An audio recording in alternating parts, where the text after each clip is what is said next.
mutta onhan se, että jos on muusikko ollut laivalla muuten, niin onhan siinä paljon semmoista, mitä oikeasti tapahtuu. Joo. Tämä on tärkeä kirja, kun mun mielestä tästä ei ole, tästä näkökulmasta ei ole kirjoittu muusikkoudesta mitään. Tai on ehkä jotain, mutta tervetuloa pidemmälle vaan.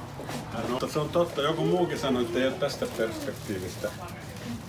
Kerropas Mikko, milloin sulla sitten konkretisoitui kirjaideaksi tämä pitkän muusikkokokemuksen kirjoittama aiheisto?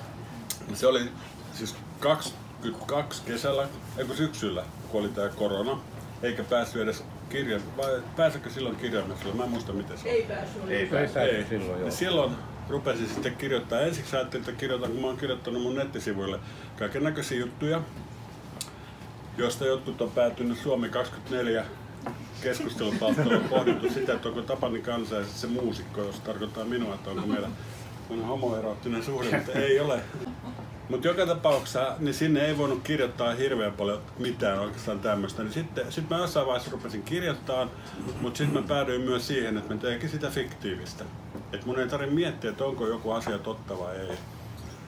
Mutta ainoa, missä mä olin tai yritin olla tarkka, on, että kaikki tavallaan niin kuin kronologisesti pitää paikkansa. Paitsi sitten jotkut tarkkaavaisimmat lukijat, niin kuin hän tuolla, huomasi siinä mainittu Stephen Kingin romaani, jota ei ollut kuulemassa vielä silloin suomennettu. Mutta siinä on ehkä luettu sitä englanninkielistä alkuperäistä. Niin. Mutta muuten niinku kaikki niinku juomia, soittimia, kaikki se ohjelma, mitä siellä soitettiin, jopa niinku drinkit, parfyymit, kaikki tämmöiset, niissä mä pyrin olemaan kyllä. Et se ajankuva on tarkkaa, mutta kaikki mitä siellä tapahtuu, niin se on keksitty. Niin ja vaikka on kuinka fiktio, niin just tämä vähän vertautuu historialliseen romaaniin siinä mielessä, että täytyy olla ne, että jos väittäisin, että oli Silja Lainilla keikalla vuonna 1952, niin joku huomasi heti, että eihän sitä ollutkaan silloin. Mutta siis tämmöisissä kaikissa yksityiskohdissa tarkka, se on oleellista. Ja sitten se toinen, että jos kirjoittaa siitä, mistä tietää jotakin tai aika paljonkin, niin se on niin kuin varmempi tapa saada hyvä kirja aikaiseksi, kun lähtee aiheeseen, mistä ei tiedä yhtään mitään. Sekin on mahdollista, mutta se on sitten semmoinen pitkä tutkimusmatka. Ja sitten kun sä tiedät konkretian aistimaailman tasolla näitä asioita, niin se on oleellista kaunossa, että kun tietokirjan voi tehdä hajuttomaksi, mauttomaksi ja aistittomaksi, ja se voi silti olla aika hyvä tietokirja, mutta kaunoa ei, että siellä on ne aistimaailman oltava mukana yksityiskohtia. Ja sitä ei voi tietää, jos ei itse ole jotain kokemusta tai jos ei ole tarkasti kuunnellut toisten ihmisten kertomaa. Se on toinen tapa. Mutta sä oot tehnyt varmaan molempia sekä itse muistat, että... Joo, kyllä mä yritin hakea.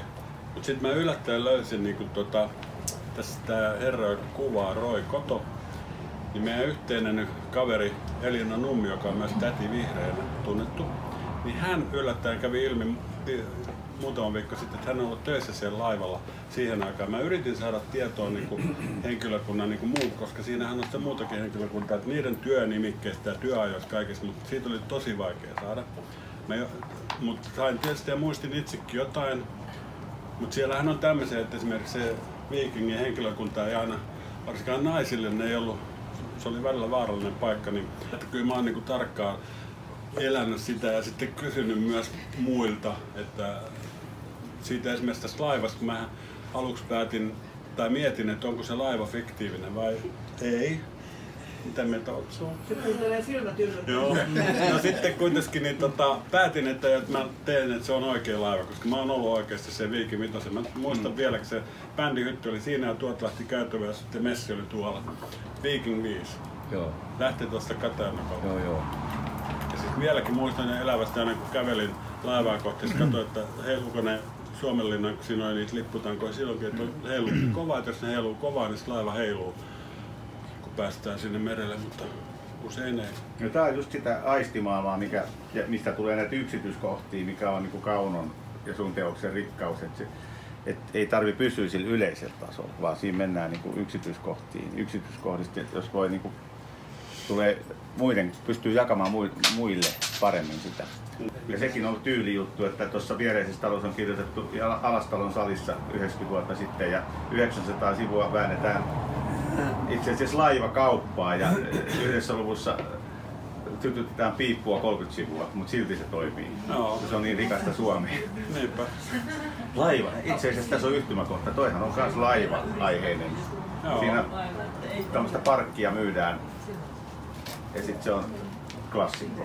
Että hyvin sopii niin kuin tähän kortteliin tämä kirja siinäkin mielessä. Mulla oli jossain vaiheessa semmoinen käytös, että nimi olisi ja orkesteri pitää pienen tauon. Mutta siitä ei tullut nimeä. Niin, se nimi on vähän mystinen juttu, että joskus se toimii jostain selittämättömästä syystä, joskus taas ei, mutta se on vähän semmoinen fiilisjuttu, että koska se toimii. Että se saa olla vähän hämäräkin se nimi joskus, mutta se pitää herättää uteliaisuus. Sitten jos se on liian hämärä, niin sitten se ei herätä uteliaisuuttakaan. Ja kansi ja nimi yhdessä on sitten se, jonka takia sitten lähtee selaamaan kirjaa. Sehän se on se tarkoitus. Niin mä taisin, että joku on tehnyt kannen ja se en ollut minä. Sitten joku on taittanut, en ollut minä. Sitten on ollut sun osuus tässä. Kirjapaino, sitten kustannustoimittaja, joka nyt ei valitettavasti täällä päässyt tänne. Hänen osuus oli markkinointi ja viestintä kaikki. Niin kyllä ne sit niistä tulee sitä hintaa. Että kannattaa maksaa. Ehdottomasti. Ja oliko se niin, että signeeraus, kirja on ilmainen, mutta signeeraus maksaa? Joo. Niin paljonko hinta nyt on? Signeeraus maksaa 25 tänään. Joo, selvä, joo. Okei. Yksi asia, mä haluan vielä, mä oon lukenut sinun näitä soittokunnan juttuja, se oli pitkään netissä. Se jätetään Raaksvikin soittokunnasta asti. Sä oot kirjoittanut hirveän hienosti ne kaikki ne jutut, että ihan mielenkiinnolla lukee sieltä netistä. Soitit ensin pasuna. Joo. Tai ensin rumpu ja sitten pasuna ja sitten rumpu ja nyt tanssi. Joo. Tässä on hyvä silta siirtyä sitten tämmöiseen yllättävän kohtaamiseen. Aale Lindgren ja Mikko Virto ovat olleet samassa Raaksvikin soittokunnassa. Helsingin, sori, nyt korjatkaa. Joo. Ja Aaleltahan tuli elämäkerta täällä pari vuotta sitten, eli Aale on oboisti, niin kuin useimmat tietävät. Ja kertokaa vähän, miten teidän tienne aikanaan kohtasivat, muistatteko sen ensimmäisen tapaamisen soittokunnassa? Siinä Helsingin soittokunnassa. Jossain se Aale oli semmoinen eläväinen pikkupoika. Mä muistan, että sulla oli aina hirveän paljon tätejä, jotka tykkäs susta. Joo. Nyt ne on 90-vuotiaita, mutta käyvät kuitenkin. Joo. Mutta siis kyllähän siellä oli elävää. Meitä oli soitto-oppilaat siellä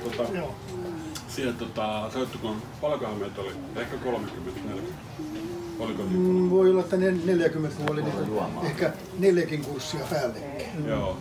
Ja siellä me edettiin aika silleen keskenään. Joo. Mutta se oli aika kiva elämää lopulta. Se sama rakennus, missä me asuttiin, niin siihen tuli koulu. Mitä hän on käynyt vaikka tuolla seuraavaksi lapsen kanssa.